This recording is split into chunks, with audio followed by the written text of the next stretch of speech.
Hello, and welcome to Enhanced Wellness Living's webinar on women's health and hormones. Today's topic is navigating perimenopause, and Kelly Engelmann is going to speak to all the things about menopause and perimenopause and all the questions that you have. So, welcome, Kelly. Thank you so much. And guys, thanks so much for sending in your questions. That really helped me get my mind set on really what do we need to be talking about today. This is such an important time of your life, this perimenopausal time. And it's oftentimes a time when we're very, very busy. You know, that perimenopausal for people, some women start experiencing that as early as age 35. And some women, it doesn't hit until later, like 45 and 50. So that age span is really diverse. And it can oftentimes be a very confusing time. I think back to my perimenopausal story. I'm well past that now, thank goodness. I did survive, and there is life after. So hold on. But I think back to my time when I started experiencing changes, and I think I was around 37. And I was just noticing I was a runner. I was still running marathons, kind of back to back to back marathons. Not a good idea, by the way. And I started noticing that my stamina just wasn't what it used to be. And I was having some fatigue. I was having some achiness, very difficulty recovering from my runs. Like it took me 3 or 4 days to recover from a long run, where normally I could just bounce right back. I had a hamstring injury that I just could not get to resolve. So all of these things are signs of inflammation, signs of hormone dysregulation, but never in my mind. And now I was a women's health nurse practitioner treating women with hormone imbalance, and it never hit my brain that this was the start of perimenopause. It was only looking through the rearview mirror that I was able to piece the pieces of the puzzle together for myself. And so today we have so much more information about this phase of life that I really wanted to spend some time connecting with you, sharing with you all of the wisdom that I have, being on the opposite end of that now, and all of the things that I would have done differently if I had had the knowledge and I'd had the awareness really around what this time of my life meant. So as I mentioned, that time span can be very long. It can be up to 10 years that we experience these transitions. And the symptoms can be very diverse. I mentioned my symptoms were more musculoskeletal symptoms and fatigue symptoms. But a lot of women experience hot flashes and night sweats. Sometimes they're very mild and very brief, and they kind of rock on through. Some women have anxiety, depression, fatigue, brain fog, changes in digestion. And oftentimes they're not making the connection that this is hormonal shifting. And they seek care where they get just put on another prescription medication. I think about the one that's having GI changes in GI motility, and oftentimes they get put on a PPI because they're experiencing reflux, right? And so that's why we're here today. We're really here to talk and dig into all of the different things that women can be experiencing, how we need to be thinking about these hormonal changes, and better yet, what can we be doing about it during this time?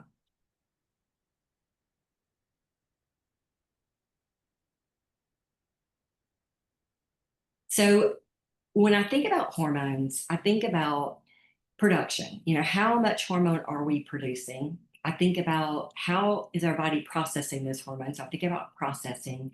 And then I think about how are the hormones getting to the cell? That's proteomics. What is it doing to the cell? So we all know that our hormones change as we age. Our hormones change throughout each month, and then they change through our decades of life. We peak hormonally at age 30 to 35. Now, why in the world would we peak at age 35 and then have a decline in hormones, right? That's one of the things I'm going to ask God when I get to heaven. Like, we want to live to 120 and we want to be well. Why do our hormones give up on us so early? Well, in truth, God created a backup plan. Our backup plan for ovarian production of hormones is actually our adrenal glands. And our adrenal glands are the glands that produce our stress hormones, but they also produce a hormone called DHEA that's important for converting into estrogen beyond reproductive years. The challenge that we have in the United States is that we live lives that tax out our adrenal glands. And we'll talk more about that as we go through today's time together. But if we don't have a healthy adrenal gland or healthy adrenal reserves, then that's the time when we experience way more symptoms. And I think that's what sets apart the woman that goes through menopause, goes through perimenopause, with very few symptoms. They kind of rock along. Nothing really changes for them other than maybe their cycle gets a little bit more irregular and less predictable. But otherwise, they feel pretty good. They look pretty good versus the women that go through perimenopause and the wheels fall off the bus. They really have a lot of symptoms. They have struggles that they just can't get figured out. So we all know that hormones affect our energy. Adrenal glands are primarily responsible for that energy production through cortisol, through DHEA, through adrenaline like epinephrine and norepinephrine, and a lot of our neurotransmitters are produced and managed by the adrenal glands. So again, adrenals have been a focus probably for the last, I don't know, maybe 20 years. We've had an awareness around adrenal glands. I don't think what we've had awareness around, though, is the changes in our mitochondria. So the mitochondria sit inside our cells. They're the powerhouse of the cells. They are what make ATP. They make energy. We learned about that in eighth grade biology. So go back to your eighth grade learning. If you're helping your kids study, go back and relearn that, because it's really important to understand what the mitochondria need. They need the proper fuel to help produce that energy. So beyond just adrenal reserves, which I think we have an awareness around now, we really need to be focusing on feeding the mitochondria in a way that we can sustain energy throughout our lifespans. We joke about our mood, but mood can be impacted by hormones as well. The first thing that we typically see show up is irritability. And as we go through hormone changes, one of the first hormones that starts to decline because of unpredictability in ovulation is progesterone. So the first hormone that starts to kind of diminish through perimenopausal period is progesterone. And progesterone is a hormone that helps you relax, it helps with sleep, and it helps with mood. We call that our natural Xanax. We had the ability to produce that in our bodies all along. If you notice that you're more irritable, if you're jumpy, like someone startles you easily, that's typically a sign that your progesterone is low.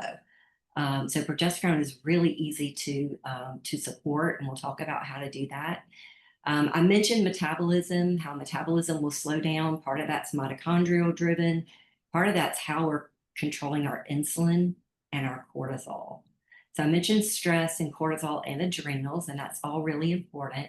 But when cortisol gets dysregulated, so does insulin. And when insulin's dysregulated, we start noticing changes in body composition. We may lose muscle mass, we may gain fat mass around the middle. And unfortunately, if we only add hormones to the mix in someone that's seeing this presentation, say you go into your provider and you're complaining of weight gain, you're complaining of irritability, and we decide that your progesterone is low.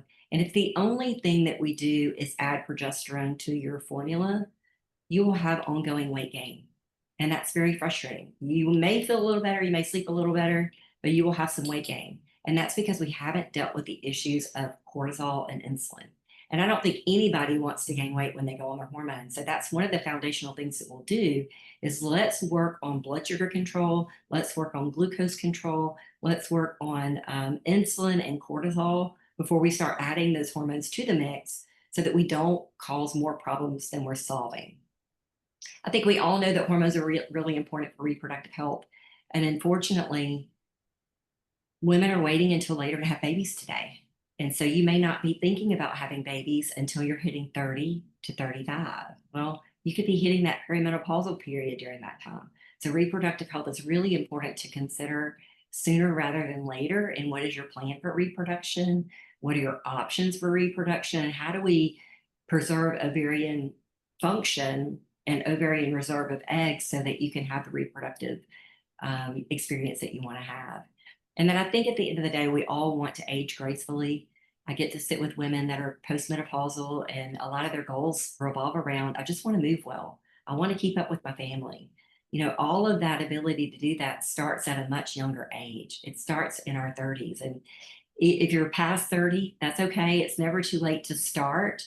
But we really want to be thinking about this. We want to be talking about this to our daughters, to our granddaughters, so that they're thinking about how do we take care of ourselves over our lifetime instead of waiting for a symptom to show up that we're trying to solve for a symptom. So I mentioned the life phases. And so I don't like this categorization of phases, but that's just the way our traditional medical system has laid them out. But premenopausal is considered anybody that's still having a menstrual cycle until you've had 12 consecutive months without a menstrual cycle. You're premenopausal. Okay. So that's all the way from adolescence up until the last 12 months after the last menstrual cycle. It's a very broad time of life. And then, as I mentioned, your perimenopausal phase, it's very difficult to define. It just means that you've started noticing some hormonal changes, but you're still having menstrual cycles. And until you stop having menstrual cycles, we don't define you as postmenopausal. And then menopause is this magic day when you've had 12 months without the menstrual cycle, and it's one day. And then the next day you're postmenopausal, right? So again, these definitions don't really do much, but we need some way of talking about these phases so that as we're interfacing with our healthcare providers, we're speaking the same language. And so I like for you to be familiar with those terms. However, I just feel like we could be doing better in the way that we define that. So I mentioned hormonal transitions in perimenopause, and typically we see progesterone decline first as we stop ovulating predictably. The ovulatory process is what creates that progesterone for the female. We do have a backup of progesterone from the adrenal glands. So people with really healthy adrenal glands may not see such an abrupt symptomatology when the ovaries stop ovulating predictably. But those of us that have had adrenal challenges related to chronic stress response over time may notice pretty profound changes with progesterone loss alone. The second hormone that can go awry is actually testosterone. And testosterone may actually go low before, before progesterone. Testosterone can go low, especially in women that have been on oral contraceptives for a long period of time. And I got to sit with a lady yesterday who had been on oral contraceptives for about 19 years. She's in that perimenopausal period. And she was questioning, do I come off? What do I do? How do I assess my hormones? And another provider had assessed her hormones on birth control pills and told her she was in premature ovarian failure because she had low estrogen. If you measure estrogen on birth control, especially if you're looking at estradiol, that number is going to be low, especially in serum levels. And we'll talk about testing later. But when you're on oral contraception, not only does it decrease estrogen, but it also increases something called sex hormone binding globulin. I know I'm throwing a lot of terms out here in the way of hormones today, but that binding hormone binds up testosterone. So for some women, testosterone will go really low. And even after they stop oral contraception, their testosterone may not rebound. And this can create a problem because testosterone is important for sex drive, for sexual responsiveness, for brain energy, focus. It helps drive dopamine. So motivation, drive, focus, all those things are really important for testosterone. And we want to have healthy testosterone throughout aging. So if you haven't been on birth control, or had another reason for testosterone to be low, you may not notice that go low until after progesterone is low. But for some women, I want to have to caveat that that can happen early. That can happen in your 20s, actually, if you've been on oral contraception. So I always want to make sure that you're aware of that. And then the other hormone that goes low, that's a very profound hormone. It's what makes us women. It's what gives us our softness and our feelings, and that's estrogen. Estrogen is so important. If you look at tissue under a microscope, under the influence of estrogen, and tissue under the microscope that's not under the influence of estrogen, they look completely different. Estrogen is life giving. It helps things be vital. And so without estrogen, we start seeing some changes that, we're not happy with. Estrogen helps with energy. It helps focus. It helps with mood. It helps with sleep. It definitely impacts serotonin. So mood is a big part of that. And it's easy to evaluate and see what's going on with estrogen. Without proper hormone balance, oftentimes we see pesky symptoms. And I hear people say, I have the feel like crap syndrome. I just don't feel well. It can show up as hot flashes, night sweats, weight gain, irritability, PMS-like symptoms. And so these symptoms, even though they oftentimes get dismissed as, oh, you're just getting older, you're just having some hormonal shifting, there's no reason to test hormones because you're going, they would be different if we tested you every day for a week. Every time we tested you, they would be different. And there's some truth in that. The timing of testing of these hormones is important. We'll get into that later. But knowing your baseline, if I could give advice to ladies in their 30s, I would say test your hormones when you're feeling well. Let's look at what your hormone balance looks like when things are going really, really well. So as things start to shift, we know what was optimized for you. We know what our goal to get you back to looks like from a hormonal picture in the way of testing. So I mentioned estrogen. Estrogen is really important for musculoskeletal. I mentioned my issue with poor healing with that hamstring injury that I had. But I wanted to focus a little bit of time talking about the pelvic floor because this is something that I see women really, really struggling with and not really having the language or the courage to talk to their healthcare providers. That stress urinary incontinence, where they're having leakage with coughing, sneezing, even oftentimes with sex and orgasm, and that can be urinary leakage or that could be stool leakage. And that's very distressing and very anxiety evoking.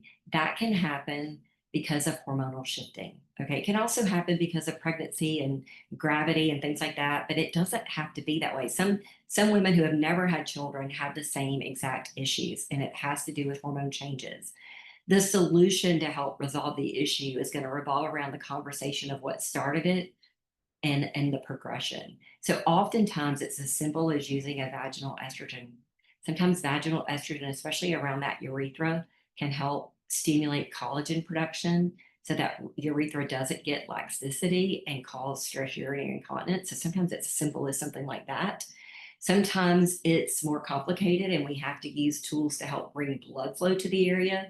So as I mentioned, those hot flashes and night sweats that we can get with estrogen changes, those are precursor signs to lack of blood flow and cardiovascular risk. So for some females, they'll notice that they have vaginal dryness and they have lack of responsiveness, lack of arousal because of low estrogen and because of cardiovascular changes associated with low estrogen. So sometimes the tool that we'll use is something called acoustic wave therapy or FemiWave, where we bring blood flow back to the area in addition to estrogen. And sometimes the issue is just lack of collagen. It's gone too far. The collagen is gone. The elasticity is shot. And we'll use something called Votiva, which is radio frequency technology, to help really stimulate collagen production and repopulating what the pelvic floor needs to function. We also oftentimes refer out to pelvic floor physical therapy because sometimes the muscles are fine, the collagen is fine, but the muscles have lost the ability to contract and relax the way that they need to. And a physical therapy evaluation can help you learn your body and learn what it needs in order to get that functioning properly. So if you are struggling with these issues, please speak up. We don't want you walking around not getting this taken care of and feeling like there's no answer for you, because sometimes the answer is really simple, sometimes the answer is layered, but the bottom line, it can be resolved. So the roles of estrogen in the pelvic floor I mentioned are really, really important, especially for pelvic floor muscles and for ligaments. And again, this can be throughout the body, not just the pelvic floor, but I really wanted to spend some time talking about the pelvic floor, really talking about the collagen that the pelvic floor needs in order to stay fully restored. When I think about aging, look at what happens in the face with collagen. I think we all see that, and people reach for Botox and filler and injections and things like that to help fill that volume. Well, the same thing's happening in the pelvic floor. We just don't see it as well. We don't often talk about it. Nutrition is really, really, really important. Nutrients help drive hormone balance, like B vitamins, your magnesium, your phytoestrogens are extremely important in helping to keep hormones balanced naturally. So sometimes it's not about adding a prescription for hormone. It's about what can I be eating to help support my body's ability to do what it needs to do in a really profound way. Now, magnesium is a key nutrient. Magnesium, we need magnesium for over 300 metabolic activities in the body, and balancing your hormones is a key factor in that. We need magnesium for that mitochondria that I talked about. When I measure magnesium, I measure what's called red blood cell magnesium, and that red blood cell magnesium, it's rare to find a person that is repleted. Most people are very low with red blood cell magnesium. The optimal range for red blood cell magnesium is 6.5, and I oftentimes see anywhere from 4.8 to 5.5 on those ranges. And so if you have not had your red blood cell magnesium tested, I would recommend that you do that. I mentioned B vitamins are really, really important, especially B6, B9, B12. We want to make sure that those B vitamins are methylated, that they're already broken down into usable forms. In the United States, we fortify foods with synthetic folic acid, that is B9. And that synthetic version blocks the uptake of natural folate and changes the way that your hormones are expressed. So there are foods, we'll talk about that in a little bit, that contain this folic acid, Like I said, grains, pasta, cereals in the US are sprayed with folic acid as part of the processing, fortification process. Those, for some people, especially if you have a gene variant called MTHFR, have a really hard time with that. So I'm a fan of, especially if you're struggling with hormone balance or struggling with mood, get this out of the diet for a period of time and let's see what happens for rebalancing, and then add low dose methylated B vitamins. I don't believe in high dosing. Occasion we'll need a high dose, but we don't need mega doses to create the job, especially if we're getting the diet right. Things that you can include in your diet. I love flaxseed, chia seed, sesame seed to help balance out progesterone and estrogen. They can go in your smoothies on top of salads. Fermented soy, if you're not soy sensitive, and also make sure you're getting organic if you're doing soy, are really good phytoestrogens. So they help the body balance out estrogen a little bit better. And so really pay attention to nutrition. I'm a big fan of having someone do a 21-day metabolic reset where we really focus on building up metabolic reserves, balancing out blood sugar, and then let's see what symptoms improve with food alone before we start adding in hormones. Because again, if we add in hormones and we're not properly balanced, we can see some shifting that's not in our favor. So I mentioned this earlier, but I wanted to dig in a little bit more. When we think about hormone production, production's always a question. Are we producing enough hormone? And if ovaries are starting to decline and adrenals are not functioning properly, oftentimes production is a problem.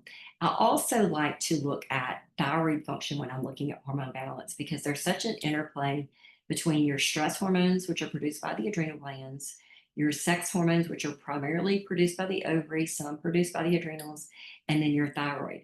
Because there's such an interplay between those hormones, I want to see where the balance is and what we can be doing to fortify hormone balance. So, production, we definitely need to look at that. And we can easily look at that through testing. And we'll talk about options for testing in a little bit. And then looking at hormone processing. Processing happens in the liver. So, hormones are fat soluble. They go to the liver converts them to water soluble. They're dumped into the gut for further conversion.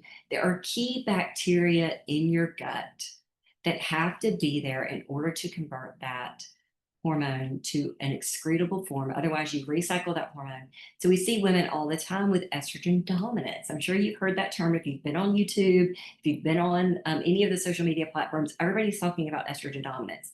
And estrogen dominance can happen because we don't have enough progesterone. That's one way. Or because we have too many recycling hormones because we're not processing our estrogen well, or we're getting external influences of hormones like plastics and chemicals that mimic estrogen. So, all of those ways we can become estrogen dominant, but processing of your hormones is key. Again, it goes through the liver. The liver is dependent on your B vitamins, your magnesium, and other cofactors like zinc, selenium. All of those things are really, really important for processing of hormones. And then getting that hormone into the cell, proteomics. That's the cell to cell response to hormones. Hormones are your body's way of communicating. It's the way that your body communicates from organ system to organ system, right? And so if we can't uptake that hormone intracellularly, we could have the best hormone in the world circulating. We measure it through the blood. It looks like it's there, but nothing's happening. That's a processing or a proteomic problem. So the things that will interfere with proteomics, I mentioned chemicals in the environment, environmental chemicals that create inflammation. Inflammation is a driver. Sugar is a driver for poor proteomics. So anything that impedes that hormone from getting intracellular is going to be a problem.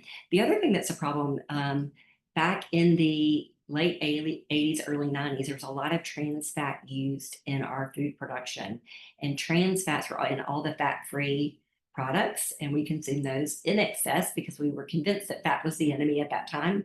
But it changed our cell membrane structure in a way that it was very difficult to penetrate those cells in the way of hormones and nutrients. And so trans fats unfortunately take a long time to process out. So we're still seeing women with issues with their proteomics because of trans fat exposure.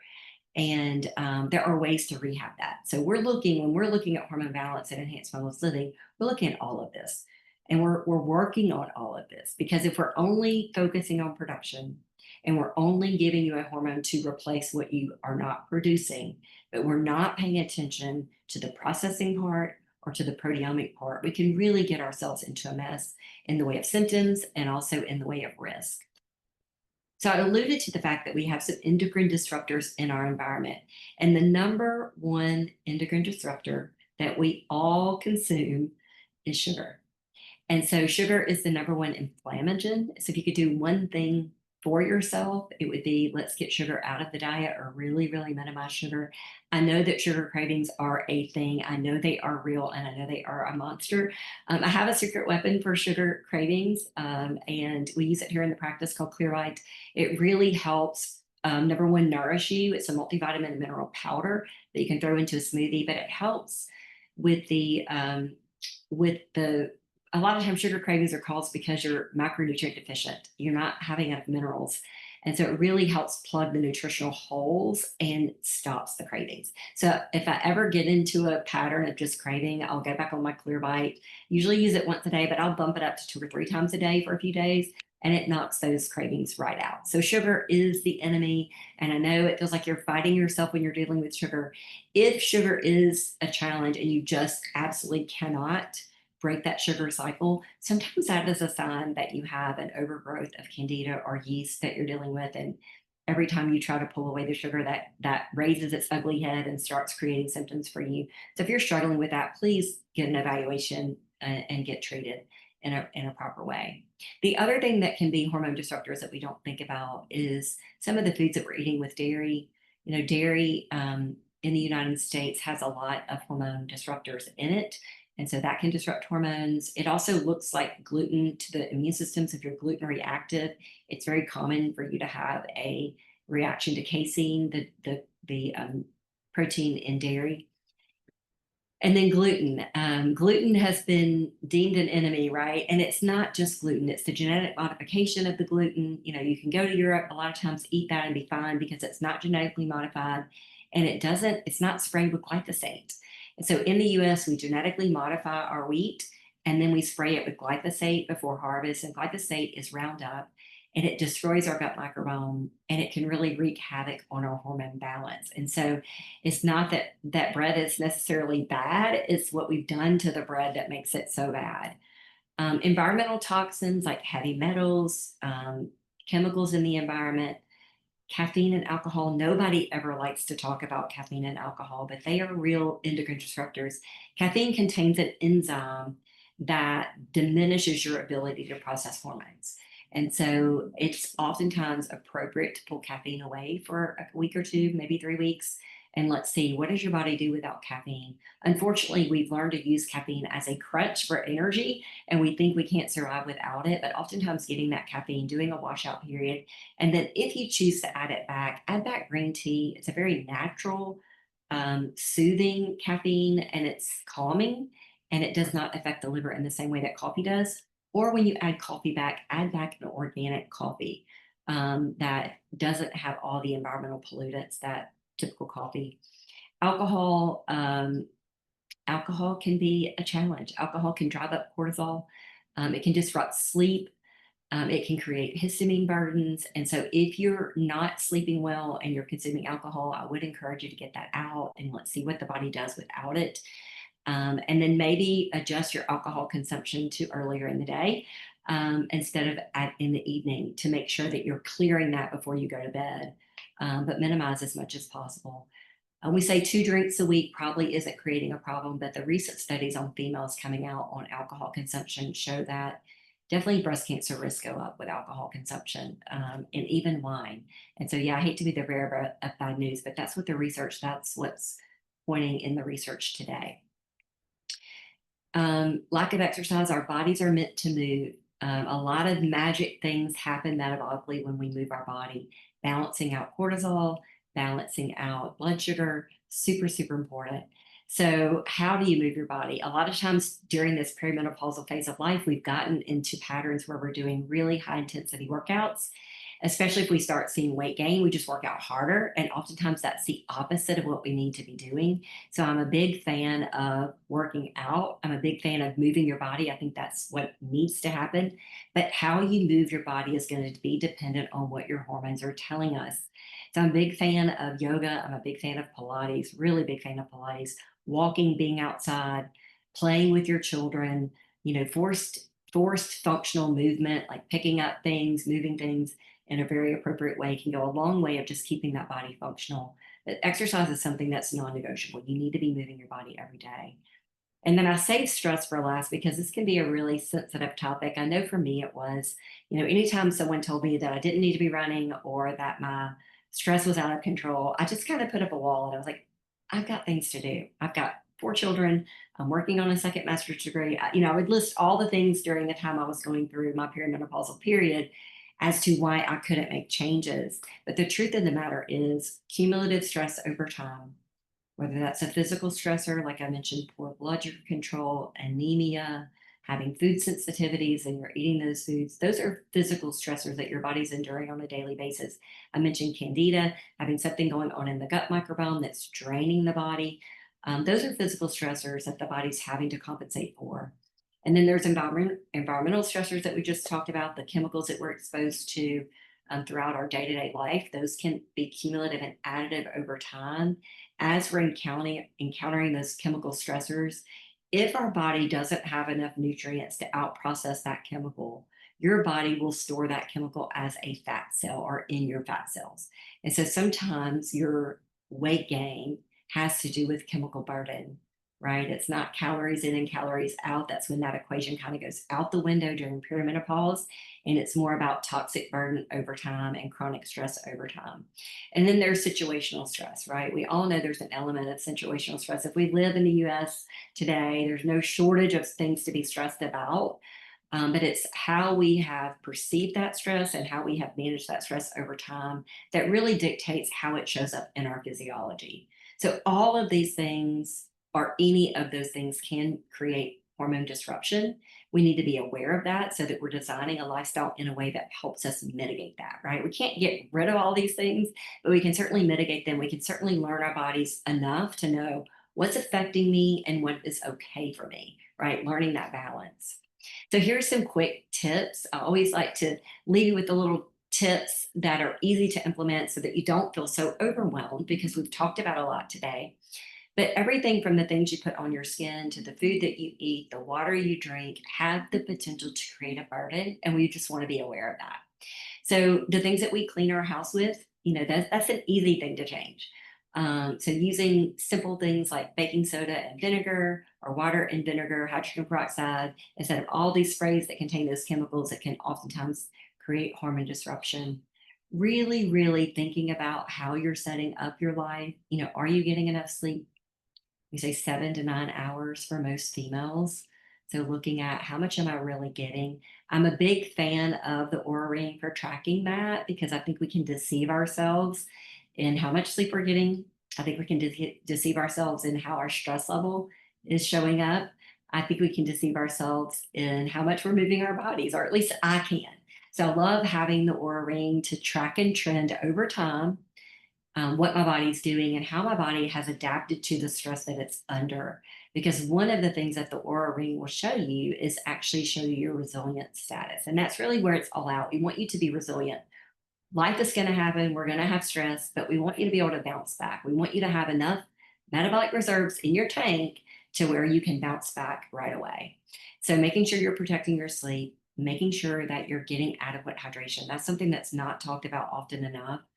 But without water, dehydration is the number one cause for headaches, right? And so without adequate water, we can have a lot of symptomatology that shows up that could simply be solved by proper hydration. So I would say pay attention to your sleep, pay attention to hydration, pay attention to perceived stress. Are things stressing you more than they should be stressing you?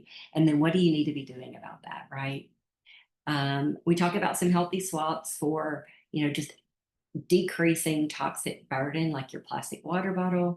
We all are forced to drink out of plastic water bottles on occasion, but we don't want that to be how we consume our water exclusively. So using a stainless steel water bottle with a filtration system of sorts can be a really powerful way to do that. Easy swap. Again, we can't avoid plastic altogether, but if we could just minimize it some, we'll make some progress. Changing out your plastic containers for glass containers.